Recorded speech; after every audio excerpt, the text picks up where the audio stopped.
Okay, the fuel line's cut. We're good to go now.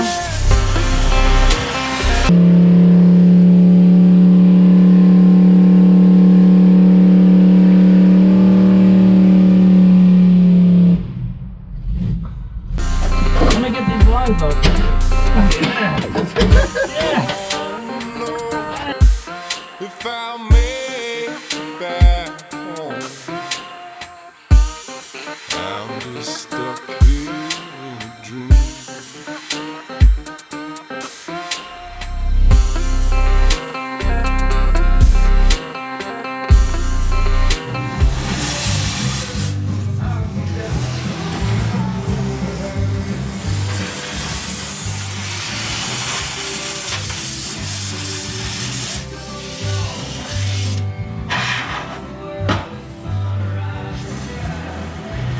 Okay, the fuel line's cut. We're good to go now.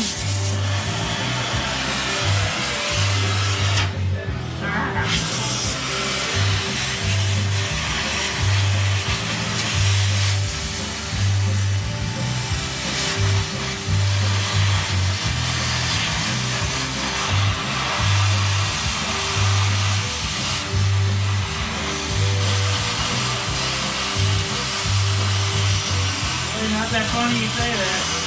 There is a line back there. I figured it was tranny. Not being a manual, why the hell would it be a tranny line? Yeah, it's a fuel line, I'm sure.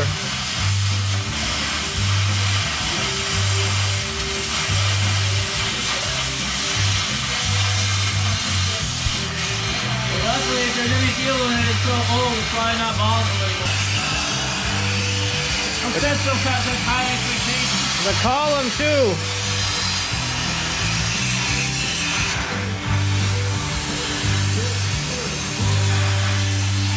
There we go. Now we got some fire.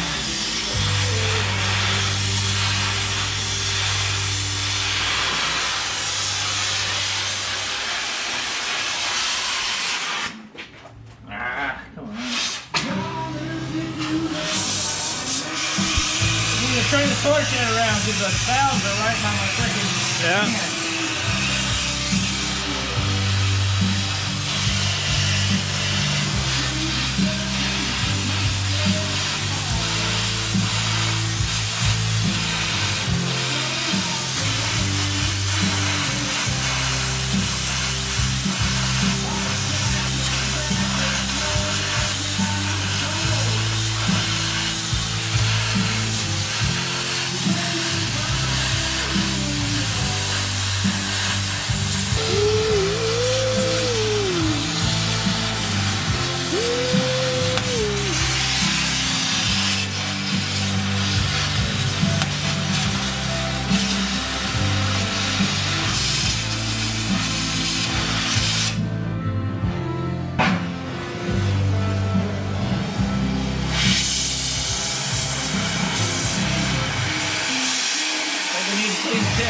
A little bit. Freaking ear popcorn, man. That's gonna suck.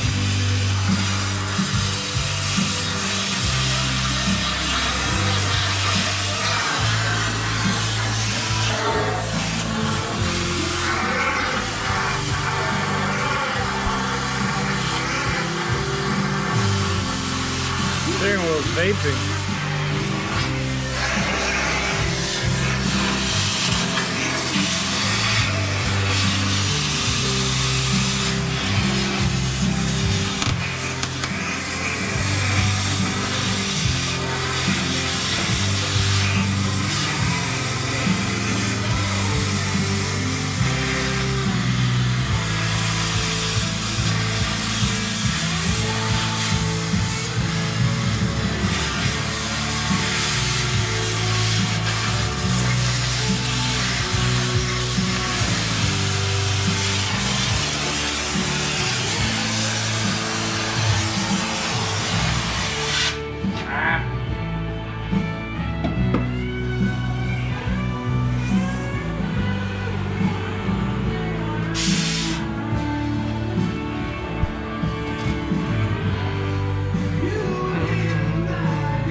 So part of the problem is that it's got like a ½ inch of mud on top of the frame.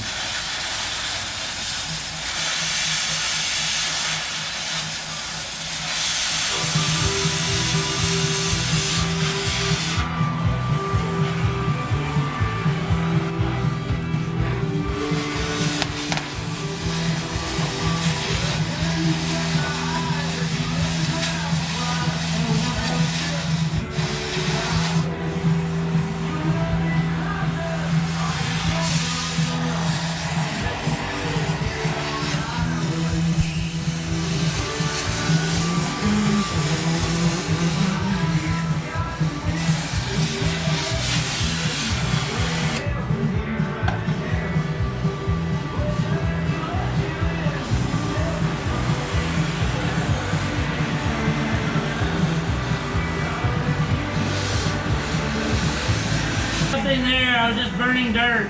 Yep.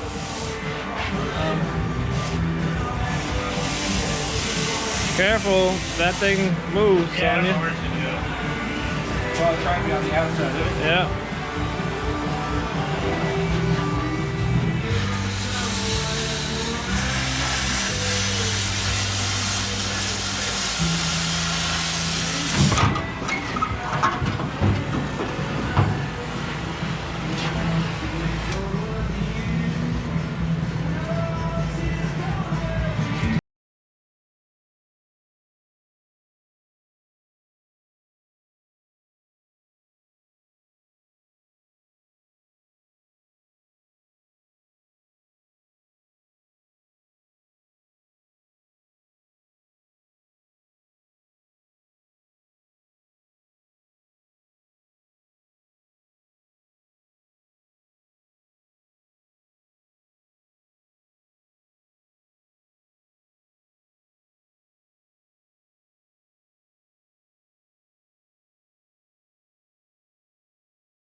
The Mini might make it better. Yeah, solid axle mini.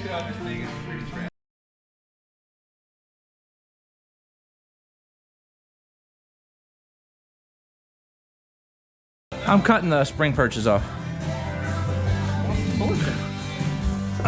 Because I don't want to. I could torch the outside ones. I don't know. I just thought I'd whack it with this wheel. It might be fast enough.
A few moments later.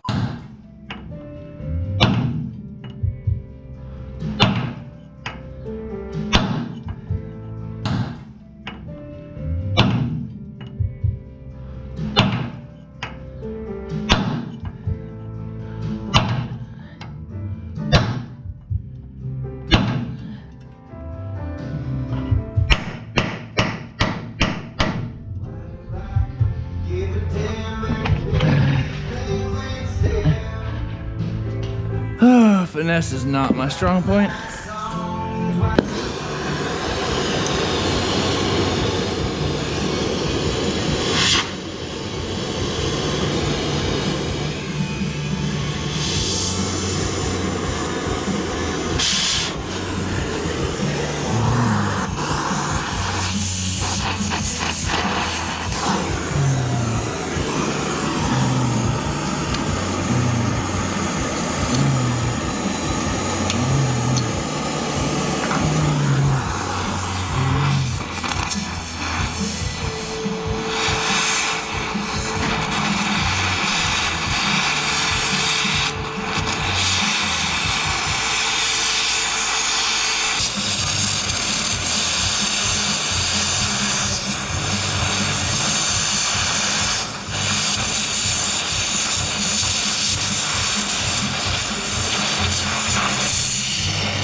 do this from the other side.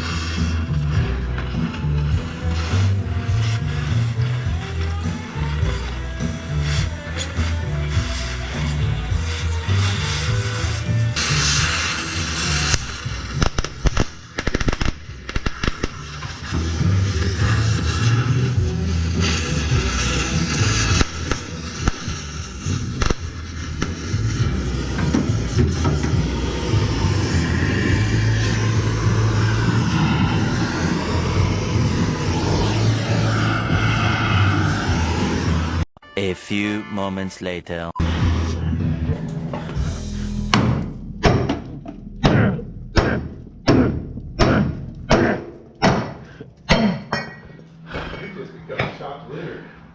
And the next job he's on, he don't know where he is. It's like he's always on the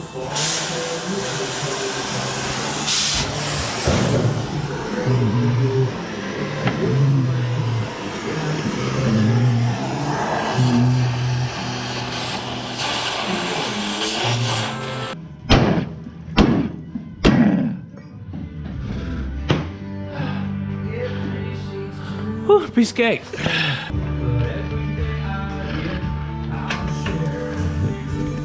So what's the plan you came up with here? Make it up as I go.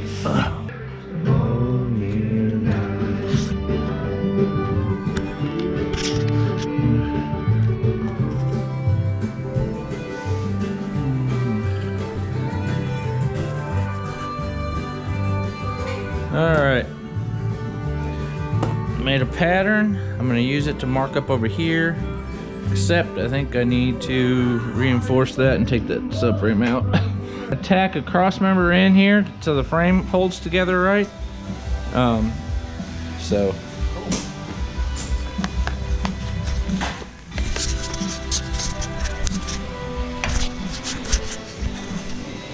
maybe it'll see it, maybe it won't. I don't know. I'm trying for y'all.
It serves you right, and no one there is a messing you. Late till all, music stuff sagging on the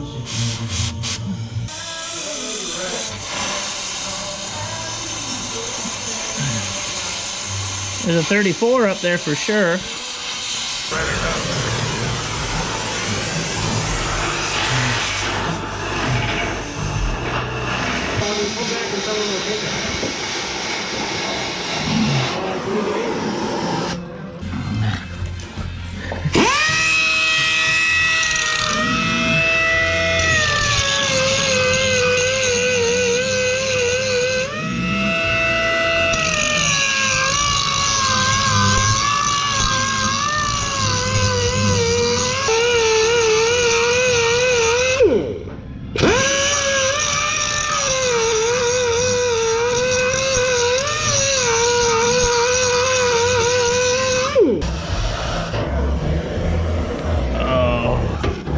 Probably Seagoville.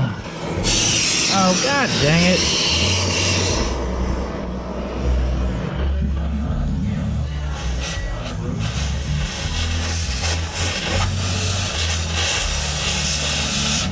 These are not easy to cut out.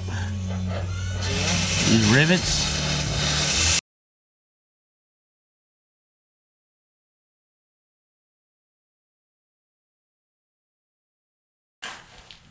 Shane said I didn't explain enough stuff in the video, so I'll try to buzz off a couple little things that we did in kind of the decision-making process. And the camera died, so well, it didn't finish. That sucks also, yes. So, yeah. First thing we did was we measured the wheelbase using a plumb bob between the original rear axle location and the front tire, and it was 113 1/4. A lot of people had talked about you should, because you're lowering it, it's going to change where the wheel sits in the opening, so we wanted it an inch longer. So that was our reference point of where to put it. So the quickest thing to do to get the old suspension out was to figure out, okay, what's the furthest point this way you could cut it and get a clean cut. So that was the steering box on this side. The original steering box was the limiting factor. You had a bunch of junk in there, so if you cut behind that, it was a good place to get a nice clean cut on both sides, to get all that junk out of the way, and then figure out, okay, what's next. We ended up having to weld that brace on there and take the cross member out because I wanted to get this slid up underneath the existing frame, the subframe. I'm a overkill kind of guy. Some people will actually take this thing, cut it off right here, and just butt up the ends square. To me, my whole family's fat, so I think it needs to be super beefy. So I kept the entire subframe. That'll give me over 2 foot of area to weld to, make sure it all holds together good. I have also seen, there was a guy that did a 55. He did it the same way. Looking at his end result, I really liked the ride height he ended up with, so I said, it's settled, that's how we're going to do it. He also did this same trick where he made a template to get the right angle. So by sliding before you cut anything, not once you've got your square cuts from junking the old, get it up flat, roll it in to where it just bumps up to the bottom of the slope. So it would have been a square piece like that, and it bumps up to the bottom of that. Then you can measure and see how far you've got to get your wheel back and figure out, okay, so we had, I think 4.5 inches we had to cut off after we bumped it up. We were 4.5 inches long, so we cut 4.5 inches.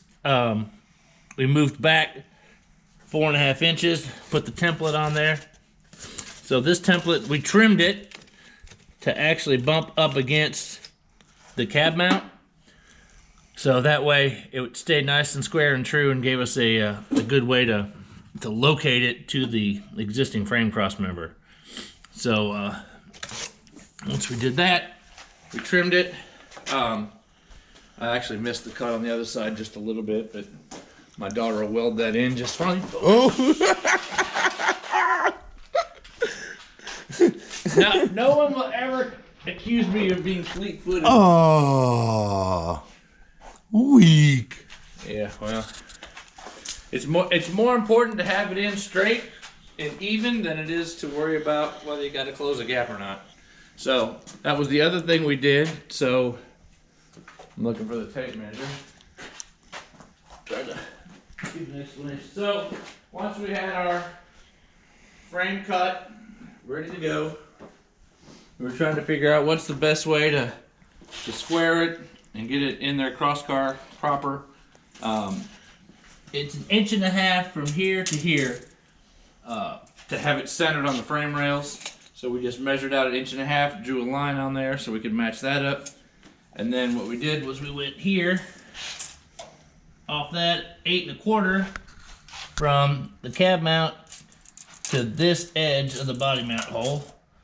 And we did 8 1/4 obviously on both sides to make sure that it was even. And that got us in the right position, so we tacked it. I'm actually gonna bolt it from underneath before I go to pull the cab off to make sure it all holds together. Right now it's got C-clamps in the back, so we want to make it a little more rigid before we start putting it on the lift and trying to get the cab off to truly burn it in, which we can't truly burn it in until we set the front end back on just to re-verify the wheel position in the wheel well. Now that it's tacked, I mean, we could move it if we needed to. We could take more off, or we could, just like we close up that gap, we could put a gap here and close it up if we don't like the way it looks. So we definitely want to do that before. The only problem with that, and why it hasn't happened yet, is obviously, now that you got these control arms sticking up, we got to notch out some piece of material here. And on the last truck I had to start with that. I butchered it the first time, and I had to go find a replacement wheel well, Zoe's truck, so that it would look nice when it was done, not all hack job. So you want to keep it, you know, try to, obviously you have to have room to move, but try to keep it in tight, because that's what keeps all the splash from the tires from coming in and getting all over your beautiful masterpiece. It's a beautiful masterpiece, isn't it? Look at that. Wouldn't you want that in your car? So, obviously I've never had a big beautiful engine before, and the last thing we wanted to do was put the actual engine in and out of the truck. So I had very good friends that gave me this cracked block and these junk cylinder heads and junk valve covers. So now I have toys to play with that it doesn't matter if I accidentally drop them. The tranny, on the other hand, is the good tranny, so we're not going to drop that. One thing you'll also bump into, unless you happen to get an actual 1971 subframe, every other model does not have a big block as stock, so there are no holes for the motor mounts. Not real sure this would have been a stock position anyway, because it's very close to the edge of the cross member. This side actually is hanging off by maybe 1/8 of an inch. There's going to be plenty of room to go ahead and drill some holes and bolt it, may even tack it, but I really like where it's at right now. I've got clearance for the valve covers. I did have to move my, I kind of wanted to keep the battery on the firewall. I know lots of people are all about smooth, clean firewall, which is kind of dumb, because in one breath, I don't want to put a gigantic brake master cylinder right here because I like how clean it is under the bottom. But I was totally happy to have a gigantic battery sitting right there, just because I think that's kind of cool when you open it up and the old truck battery tray is still sitting there, but who knows. But it definitely interferes right here, so if we keep it, it's got to be modified. So that's up for grabs. Who knows? We're a long way from that point, so we got to get these. I'll probably just tack them in once I make sure the engine's level to the truck, and I think we're pretty close, but that's tomorrow's project. And I know it's not super science, but hopefully y'all enjoy it. And maybe if you're trying to do something like this subframe, I put this in a 52 years and years ago, and we had to porta power the frame apart and do a whole bunch of work. This is such a nice, clean, well-fitting situation that I would say pretty much nobody should be scared of trying to put a Camaro subframe in a 55 to 59, because it almost like was made for it.